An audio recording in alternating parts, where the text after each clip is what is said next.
তিন নম্বর বললেন শুনে নাও, সময় একটা নিয়ামত হাত ছাড়া হয়ে যাওয়ার আগে। মানুষের একটা সময় নির্ধারণ করা আছে, তাকদীর বিশ্বাস করতে হবে। এবার হলো আজকের বিষয়, এবার আসি। মানুষের একটা সময় নির্ধারণ করা আছে। মনে করেন আমি বাঁচবো 80 বছর, এটা আমার 80 বছর সময় আছে কিনা নির্ধারণ করা আছে।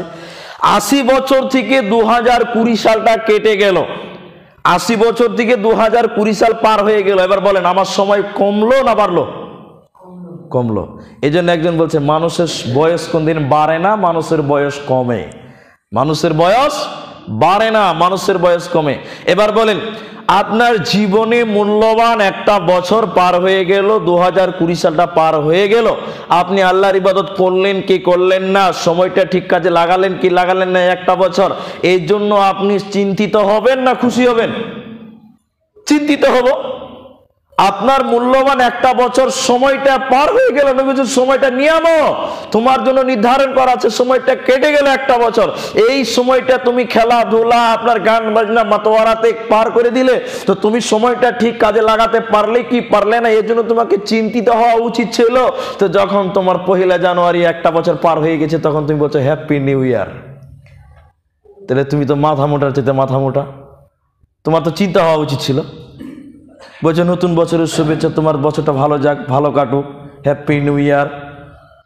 তুমি যে বলছো, তো তোমার তো চিন্তা হওয়া দরকার। তো চিন্তা বাদ দিয়ে তুমি ডাক ঢোল নিয়ে গান বাজনা বক্স নিয়ে তুমি মাঠে পিকনিক খেতে চলে গেলা, তো তুমি তো 1 নম্বর বোকা, তুমি তো 1 নম্বর মাথা মোটা। তোমার জীবনের মূল্যবান একটা বছর পার হয়ে গেল, সে সময়টা তুমি কাজে লাগাতে পেরেছো কি পারোনি, আল্লাহর কাছে ক্ষমা চাও। ক্ষমা না নিয়ে তুমি বক্স নিয়ে গান বাজনা করতে তুমি পিকনিক খেতে চলে গেলা, তুমি বহরমপুর চলে গেলা, শিলিগুড়ি, দার্জিলিং। মুসলমান, সময়টাকে ঠিক কাজে লাগাও। তোমার জীবনে একটা বছর পার হয়ে গেল, অতএব তুমি চিন্তিত হও। নতুন বছর আসছে মানে আনন্দ নয়, নতুন বছর আসছে মানে তোমার চিন্তা থাকতে হবে, আল্লাহ আমি একটা বছর ঠিক কাজে লাগাতে পারলাম কি পারলাম না। এবার নবীজি বলছেন শুনে নাও, কিয়ামতের ময়দানে মানুষদেরকে বলা হবে, বলো তুমি তোমার সময়টাকে কোন পথে ব্যয় করেছো বলো। মানুষদেরকে আল্লাহর নবী বলেছেন বনি আদমের ছেলে মেয়েদেরকে আল্লাহর দিকে এক পা আগাতে দেওয়া হবে না কিয়ামতের দিন। কতক্ষণ পর্যন্ত আগাতে পারবে না? যতক্ষণ পর্যন্ত 5টা প্রশ্নের উত্তর না দিতে পারবে। তখন বলবে বলো, 1 নম্বর বলবে সময় কোন পথে ব্যয় করেছো বলো। যে সময়টাকে তোমাকে নিয়ামত মনে করতে বলা হয়েছিল, 2012 সাল গেল, 13 সাল গেল, 14 গেল, 15 গেল, 20 পার হয়ে গেল, সময় যে বই যাচ্ছে, তোমার 70 বছর থেকে 20 বছর পার হয়ে গেল। তাহলে মূল্যবান 20 বছর পার হয়ে গেল, তুমি আল্লাহর ইবাদত করলে কি করলে না, রবের আদেশ মানলে কি মানলে না, এর জন্য তুমি চিন্তিত হও।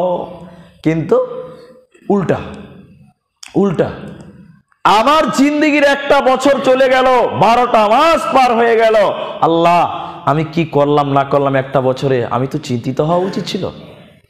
আমাদের দায়িত্ব কি আছে তাহলে এখানে আমাদের কর্তব্য হচ্ছে একটা বছর সময় নিয়ামত, সময় নিয়ামতের মধ্যে একটা বছর আমার কেটে গেল, আল্লাহর কাছে এবার আমরা ক্ষমা চাইব। আল্লাহর কাছে কি চাইব? ক্ষমা চাইব। আল্লাহ তুমি আমাকে মূল্যবান একটা সময় দিয়েছিলে, একটা বছর 12টা মাস আল্লাহ আমি পার করে দিলাম, হাসি তামসা খেলাধুলাতে আল্লাহ পার করলাম, সময়টার ঠিক দাম দিতে পারিনি, আল্লাহ তুমি ক্ষমা করে দাও। আর এই নাদান, এই অজ্ঞ জাতি আল্লাহর কাছে তো ক্ষমা চাইলো না, এই খুশি হয়ে গান বাজনা নিয়ে পিকনিক খেতে গেল 1 জানুয়ারি পালন করার জন্য। কাকে দেখল? হযরতে আনাস রাদিয়াল্লাহু তাআলা আনহু বলছেন, এরা হলো উদাসীন, এরা হলো গাফেল। সবচেয়ে বুদ্ধি কম কার? সবচেয়ে বুদ্ধি কম কার? যে সময়ের মূল্য জানলো না। একজন সাহাবী এসে একজন বেদুইন এসে আল্লাহর নবীকে জিজ্ঞাসা করলেন, ইয়া রাসূলুল্লাহ, ইয়া হাবিবাল্লাহ, কিয়ামত কবে হবে? আল্লাহর নবী উল্টা তাকে প্রশ্ন করলেন, তুমি বলো কিয়ামতের জন্য তুমি কি করলে বলো, কিয়ামতের জন্য তুমি কি প্রস্তুতি করেছো বলো, কোন পথে সময় কাটিয়ে তুমি কি প্রস্তুতি করলে কিয়ামতের জন্য প্রস্তুত হয়েছে বলো। তখন বলছে আমি আল্লাহকে এবং আল্লাহর নবীকে ভালোবাসি। তখন আল্লাহর নবী বলছেন, শোনো হে বদীন, তুমি শোনো, যে যাকে ভালোবাসবে কিয়ামতের দিন তার হাসর নাসর তার সঙ্গেই হবে। এবার অন্য হাদিসে রাসূল সাল্লাল্লাহু আলাইহি ওয়াসাল্লাম বলছেন, শুনে নাও, যারা সময়কে মূল্য দিল না, ওই ইহুদি নাসারাদের মতন হো হো করে কাটিয়ে দিল। যখন খ্রিস্টানদের মতন 1 জানুয়ারি আরম্ভ হলো, পিকনিকে বেরিয়ে গেল, বাইরে ঘুরতে গেল, নবীজি বলছেন, শুনে নাও, কোন জাতি যদি কোনো মুশরিকের দেশে বাস করে, কোন জাতি যদি কোনো ইহুদির দেশে বাস করে, কোন জাতি যদি কোনো মুশরিকের দেশে বাস করে, আর তাদের অভ্যাসে অভ্যাসিত হয়, তাদের আচার আচরণে তারা যদি অভ্যাসিত হয়, তাদের নীতি নির্ধারণ, তাদের নীতি নিয়মে যদি সে অভ্যাসী হয়ে যায়, তবে শুনে নাও, কিয়ামতের ময়দানে এই লোকটা আমার উম্মত হিসেবে পরিচয় দিতে পারবে না। এই লোকটা, এই মানুষটা ওই ইহুদি, ওই নাসারা, ওই ইহুদি, ওই নাসারার সঙ্গে হাসর নাসর করবে। কেন? এরা ইহুদি নাসারাদের মতন জীবন করেছে, এরা সময়ের মূল্য দেয়নি। মুস্তাওয়ারদ ইবনে সাদ্দাদ রাদিয়াল্লাহু তাআলা আনহু বলেন, রাসূল সাল্লাল্লাহু আলাইহি ওয়াসাল্লাম বলেছেন, আমার এই উম্মত ইহুদি নাসারাদের কোনো অভ্যাসই ছাড়বে না। আবু হুরায়রা রাদিয়াল্লাহু তাআলা আনহু বলেন, রাসূল সাল্লাল্লাহু আলাইহি ওয়াসাল্লাম বলেছেন, লা তাকুমুস সাআ, অতদিন পর্যন্ত কিয়ামত হবে না যতদিন পর্যন্ত আমার এই উম্মত ইহুদি খ্রিস্টানদেরকে অনুসরণ না করবে এবং তাদেরকে পদে পদে অনুসরণ না করবে। সাহাবীরা জিজ্ঞাসা করলেন, ইয়া রাসূলুল্লাহ, তারা কি রুম এবং পারস্যবাসী? তারা কি রুম এবং পারস্যবাসী? এবার আল্লাহর নবী বলছেন, জি, তারা ছাড়া আর কে হতে পারে বলো? ওরাই তো তারা যারা রুম এবং পারস্যবাসী। তার মানে এই উম্মত অতদিন পর্যন্ত কিয়ামত হবে না যতদিন পর্যন্ত তাদেরকে অনুসরণ না করবে। এবার বলেন, মুসলমান আমাদের যারা গার্জেন অর্থাৎ আমাদের মুরব্বী যারা রয়েছেন, তিনারা কোনোদিন 1 জানুয়ারি পালন করেছে? তারা কোনোদিন 1 জানুয়ারি পালন করেছে? পিকনিক খেতে গিয়েছে? কিন্তু আমাদের ছেলেরা যাচ্ছে। আমাদের ছেলেরা পেল কোথা থেকে? আল্লাহর নবী ভবিষ্যৎবাণী করেছে। আমি আগেই বললাম কি হবে ভবিষ্যতে, তার ভবিষ্যৎবাণী আল্লাহ তাবারক ওয়া তাআলা করেছেন এবং তার রাসূল করেছেন।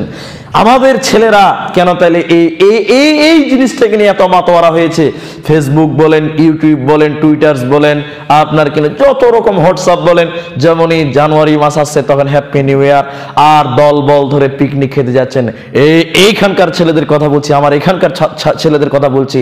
ওয়াল্লাহে আল্লাহর কসম, ওয়াল্লাহে আল্লাহর কসম, ওয়াল্লাহে আল্লাহর কসম, নবীজি বলেছেন তারা আমার উম্মতের অন্তর্ভুক্ত নয়।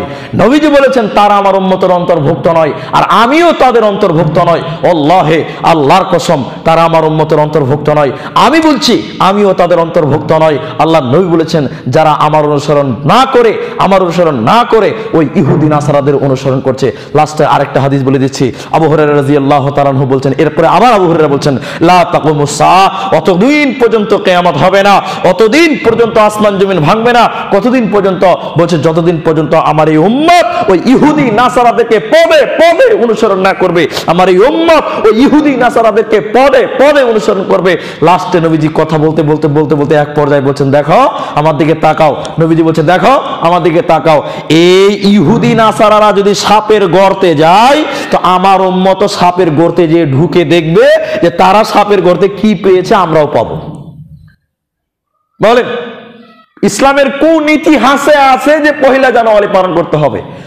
আচ্ছা, যদি 1 জানুয়ারি উদ্দেশ্য করে পিকনিক খাওয়া জায়েজ হতো, তাহলে আরবি মাসের 1ম তারিখে আপনাকে পিকনিক খেতে হতো। আপনারা আরবি মাসের তারিখ জানেন? মুসলমান আমরা তো তারিখই জানি না। যদি এ দিবসই পালন জায়েজ হতো, তাহলে 1 জানুয়ারি নয়, বরঞ্চ আরবি 1ম মাসের 1ম দিন আপনাকে পিকনিক খেতে হতো। আমরা তো সেগুলো জানি না। তাহলে তোমার এই মাথায় এই বুদ্ধি এলো কি করে যে এটাই মনে হয় আমাদের নীতি? জি না, এটা হলো ইহুদি নাসারাদের নীতি। আল্লাহ রাসূল বলেছেন তারা আমার উম্মতের অন্তর্ভুক্ত নয়, আর আমিও তাদের অন্তর্ভুক্ত নয়। আল্লাহ সুবহানাহু ওয়া তাআলা যেন সকলকে সচেতন হয়ে জীবন গড়ার তৌফিক দান করুন। সকলে বলি আমিন। বরঞ্চ আমরা খুশি হব না, আমরা কি হব না, খুব সতর্ক হন। আমি আশা করব কেউ জানে আমরা এই পিকনিকে না যাই। আজকে 25 তারিখ, এই মাত্র 4-5 দিন সময় আছে। আমি আশাবাদ আমরা জানি কেউ এই পিকনিকে যেন না যাই। কুসংস্কার দূর করতে হবে, জাহিলিয়াত দূর করতে হবে। বরঞ্চ আমরা কি করব, সকলেই আল্লাহর কাছে ক্ষমা চাইবেন। আল্লাহ কি করে কাটালাম সময়টা, একটা বছর 2020 সালটা আমি জানি না। আল্লাহ এই একটা বছর মূল্যবান সম্পদ, তোমার নিয়ামত আমি কিভাবে ব্যয় করলাম আমি জানি না। আল্লাহ তুমি আমাকে ক্ষমা করো। আমরা যেন সেইভাবে আল্লাহর কাছে ক্ষমা চাইতে পারি, সেই তৌফিক যেন আল্লাহ দান করে।